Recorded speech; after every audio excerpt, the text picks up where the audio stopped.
As many of you know, Donald Trump, in his race to silence media when they say something that is, according to him, critical or not true, even though it does end up being true, Trump loves to be a vexatious litigant, as we say. Somebody who loves to run to the courthouse, file lawsuits, and then he normally gets his ass handed back to him on a platter when judges and juries are like, yeah, hell no.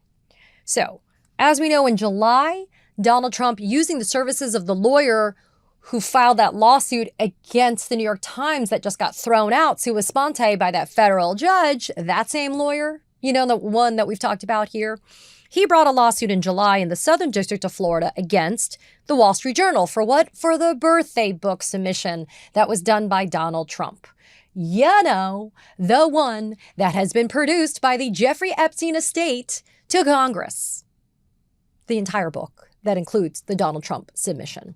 In July, Donald Trump sued the Wall Street Journal, Rupert Murdoch, Robert Thompson, and specific journalists that work for the Wall Street Journal for their publication of that submission into the birthday book for Jeffrey Epstein. And the motion to dismiss that has been filed as of late yesterday in that case is worth walking through with y'all, because it not only underscores why these defamation lawsuits that are brought by Trump are just bullshit, but it also goes to show the analysis that is going into these arguments that are being raised legally by publications like the Wall Street Journal and eventually by the New York Times if the case doesn't continue to be thrown out against the New York Times. And so I wanted to run through that quickly with you because it was a great filing. It's a 22-page filing that was done in the Southern District of Florida by lawyers for all of the defendants, Dow Jones, doing business as the Wall Street Journal, etc., and News Corp, the parent company of Fox News, etc. Alrighty, so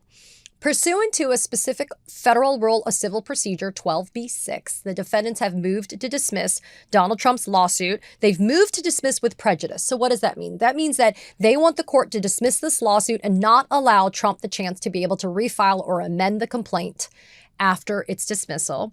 They are also seeking the recovery of their attorney's fees and costs pursuant to Florida's anti-SLAPP statute. They also do it pursuant to the New York anti-SLAPP statute, but specifically they cite to Florida statute 768.295, strategic lawsuits against public participation prohibited, anti-SLAPP, and we'll get into that in a minute. They also cite to a New York statute that would allow for them to get their fees and costs. Because again, for somebody like convicted felon Donald Trump, you got to hit him where it hurts him the most, which is his big fat ass pocketbook. Alrighty. Not the pocketbook is big, but the ass is big and fat. Alrighty. So, as clearly set forth by the defendants in their motion to dismiss, there's 3 grounds why the court should dismiss his lawsuit with prejudice. 1, the article, as published, is true. It's not false. 2, the article is not defamatory. They have never alleged that Trump personally crafted the letter to Epstein.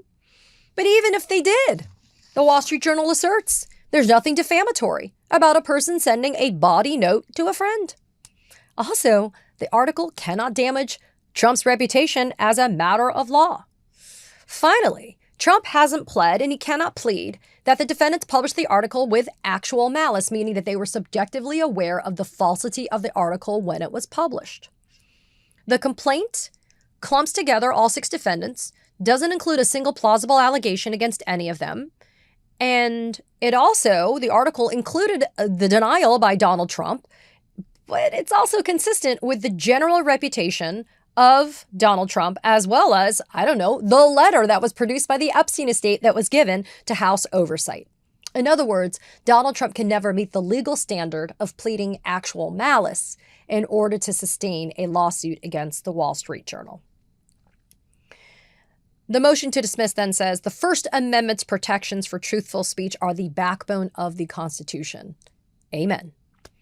And at the heart of the First Amendment is the recognition of the fundamental importance of the free flow of ideas and opinions on matters of public interest and concern. The complaint should be dismissed with prejudice, and the court should award defendants their reasonable attorney's fees and costs. It's a great opening shot across the bow, is it not? And I will actually let you know that the federal judge assigned to this case is a very, very smart, very good federal judge. So what I love about this motion to dismiss is, and again, it's 22 pages, is when you go to page 6, because why the hell not? What do we have? Dun, dun, dun. We have Donald Trump's body birthday letter to his then bestie, Jeffrey Epstein. It says here, the birthday book's table of contents lists Donald J. Trump in the Friends category. See House Oversight. I mean, it even has a bait stamp saying that this was given to House Oversight. And the birthday book contains this page, and it reprints Donald Trump's birthday letter to Jeffrey Epstein, you know, the convicted pedophile. That also worked in conjunction with the convicted pedophile, Ghislaine Maxwell. So, again, the motion to dismiss underscores grounds for dismissal. The article is true, the article is not defamatory, and there is not a whiff of a plausible allegation of actual malice. Because defamation lawsuits necessarily have a chilling effect on First Amendment rights, early dismissal is favored. End quote. Okay, so let's take a hot second here and walk through some legal concepts here. So normally, when you move to dismiss, the allegations as they are set forth within the complaint, the lawsuit that's been done, for example, in this case by felon Trump, the allegations are actually viewed in the light most favorable to the plaintiff, Donald Trump. So, as it says here, when ruling on a 12b6 motion, meaning the Federal Rule of Civil Procedure 12b6, the court accepts all factual allegations in the complaint as true. However, the court does not need to credit mere conclusory statements or threadbare recitals of the elements of a cause of action.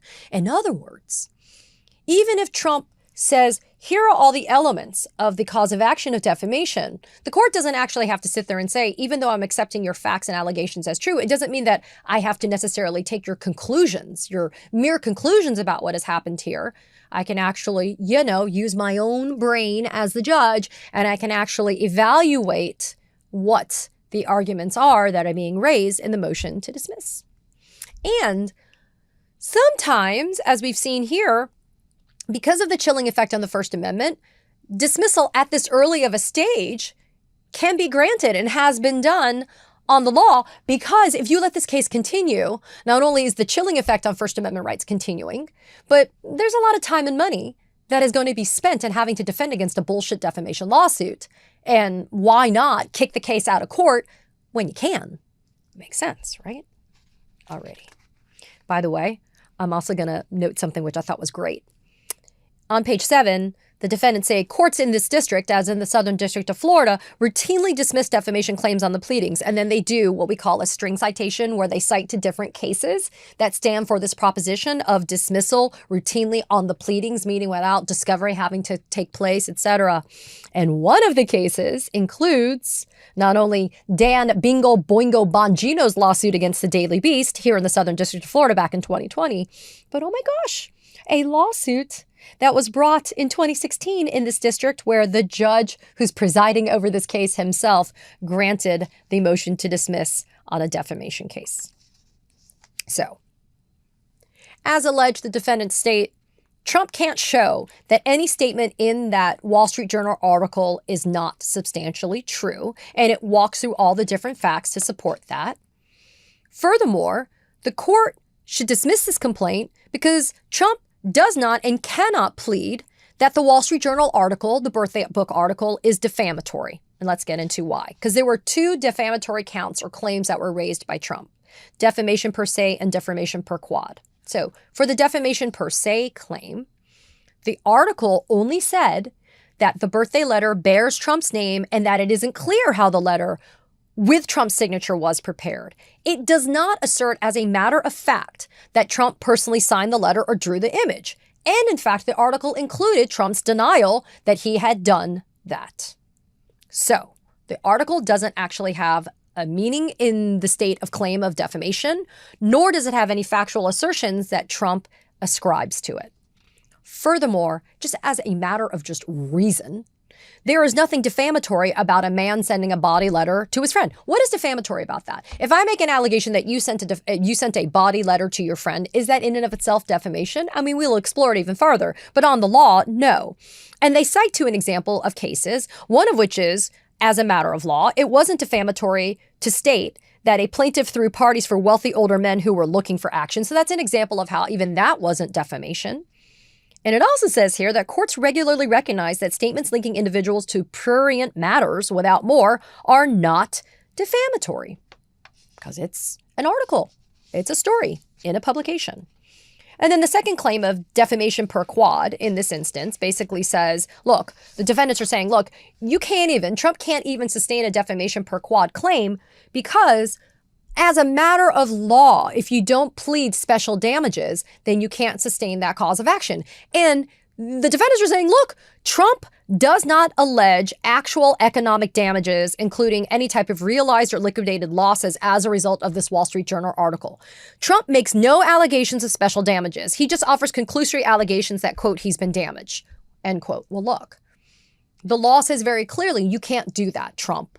You actually have to allege an actual economic damage as a result of the Wall Street Journal article. And we all know Trump loves to make allegations, but he never actually has the facts and the evidence to sustain his allegations. And when pushed and pressed to do so, he loses each and every damn time. And in this instance, you have to allege that you have sustained an economic loss, a real economic loss as a result of this Wall Street Journal article. And Trump cannot do that. So he loses on that second defamation claim. And then here's a great argument. Trump can't state a defamation claim based on the allegation that he sent a bawdy birthday letter to his former friend because long before the article was published, Trump himself was publicly known to not only be friendly with Epstein, but Trump himself admitted to instances of using bawdy language when discussing women. So how can you say that your reputation has been damaged? So this is fantastic. Page 15 of this motion to dismiss. The defendants, including the Wall Street Journal, this is great.